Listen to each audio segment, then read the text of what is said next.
తెప్పించాలి. సిసిఐని తెప్పించాలి. సిసిఐని వెంటనే తెప్పించాలి. Cement corporation of ఇండియాని తెప్పించాలి. ఆపాలి, ఆపాలి. సిమెంట్ పైసలు తుక కింద అమ్మకాన్ని ఆపాలి, ఆపాలి. సిసిఐని అమ్మకాన్ని ఆపాలి, ఆపాలి. జిల్లాలో తలమానికంగా ఉన్నటువంటి సిమెంట్ పరిశ్రమని ఈరోజు తుక్కు కింద ఈ టెండర్ని ప్రకటించడం సరైనది కాదు.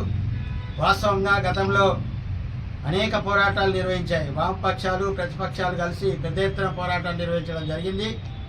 అప్పుడు ఉన్నటువంటి ప్రభుత్వం బీఆర్ఎస్ ప్రభుత్వం ఖచ్చితంగా తన భాగం ఇస్తాం, సెంట్రల్ గవర్నమెంట్ కూడా తన భాగం ఇచ్చి ఈ ముఖ్యమైనటువంటి పరిశ్రమని తెరిపించాలని చెప్పి అప్పుడు బీఆర్ఎస్ ప్రభుత్వం కూడా కేటీఆర్ గారు కూడా హామీ ఇవ్వడం జరిగింది.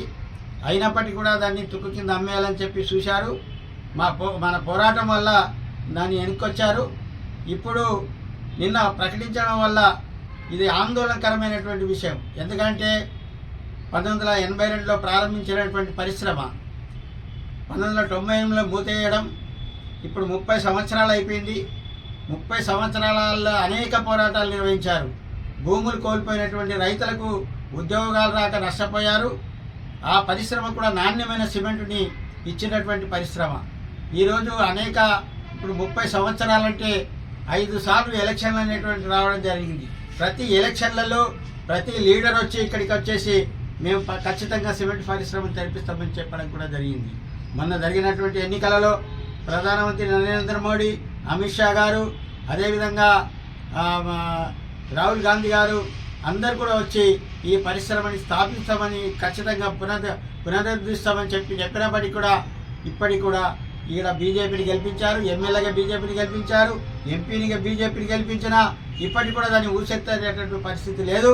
కానీ ఇప్పుడు ఎమ్మెల్యే ఎంపీ కీలకమైనటువంటి వ్యక్తులు ఈరోజు ఏదైనా వాళ్ళు సంతకం చేస్తేనే ఖచ్చితంగా అది అమ్ముకోవడానికి అవకాశం అనేటువంటిది ఉంటుంది. ఆ భూములు కూడా అదానికి అప్పచెప్పడానికి చూస్తున్నారు. ఎందుకనంటే అదానికి అప్పచెప్పేస్తే అక్కడ ఉన్నటువంటి రైతులు చాలా పెద్ద ఎత్తున నష్టపోవడానికి అవకాశం ఉన్నది. అందుకని 760 ఎకరాల భూమిని ఖచ్చితంగా కాపాడుకోవడానికి అక్కడ రైతులు కూడా సిద్ధంగా ఉన్నారు. మేము కూడా ప్రతిపక్షాలుగా అనేక పోరాటాలు నిర్వహిస్తున్నాం. ఇప్పటికి కూడా ఖచ్చితంగా మళ్ళా ఒక అఖిలపక్షాన్ని ఏర్పాటు చేసుకొని ఖచ్చితంగా ఈ పోరాటాలు అమ్మకుండా చూడమనేటువంటిది ఆ రకంగా మేము పోరాటాలు నిర్వహిస్తామని ఇక్కడ ఉన్నటువంటి ఎంపీ ఎమ్మెల్యే గారు ఇప్పటికైనా చిత్తశుద్ధితోటి ఖచ్చితంగా ఈ పరిశ్రమని తెరిపించేదానికి మీరు చిత్తశుద్ధితోటి పనిచేయాలని చెప్తున్నాం. లేని ఎడల పెద్ద ఎత్తున పోరాటాలు అనేటువంటి వస్తాయి. మీరే దానికి బాధ్యత వహించాలి. మీరు ఎప్పుడైతే హామీ ఇచ్చిండ్రో మీ పాలక వర్గాలు మీ పార్టీలు హామీలు ఇచ్చినాయో మీరే దానికి బాధ్యత వహించాల్సినటువంటిది ఉంటుంది. ప్రజలకు ఏ రకమైనటువంటి జిమ్మెదారితనం అనేటువంటి ఉంటుందో మీరు అర్థం చేసుకోవాలా. లేని ఎడల మీరే అమ్మినట్టు అనేటువంటిది మేము భావించడం జరుగుతుంది.